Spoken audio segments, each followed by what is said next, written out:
ഒരു കമ്മ്യൂണിസ്റ്റ് സംവിധാനത്തിൽ കമ്മ്യൂണിസ്റ്റ് മുഖ്യമന്ത്രി കമ്മ്യൂണിസ്റ്റ് പാർട്ടിക്ക് വിധേയനായി പ്രവർത്തിക്കേണ്ട ആളാണ്. എന്ന് പറഞ്ഞാൽ നമ്മുടെ നോട്ടത്തിൽ മുഖ്യമന്ത്രി വലിയ ആളായിരിക്കാം, പക്ഷേ പാർട്ടി സെക്രട്ടറിയാണ് അതിൽ പ്രധാനപ്പെട്ട തീരുമാനമെടുക്കുന്നതും ഒരു നിയന്ത്രണ ശക്തിയായി പ്രവർത്തിക്കേണ്ടതും.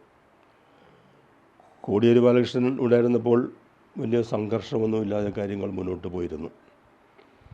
അതിനുശേഷം ഒരു പാർട്ടി സെക്രട്ടറിയുടെ ഫലപ്രദമായ ഇടപെടൽ ഏതെങ്കിലും കാര്യത്തിലുള്ളതായി നമുക്ക് തോന്നിയിട്ടില്ല. അപ്പോൾ എല്ലാം പാർട്ടി കൈയൊഴിഞ്ഞു, എല്ലാ ഉത്തരവാദിത്വവും പിണറായിയെ ഏൽപ്പിച്ചു.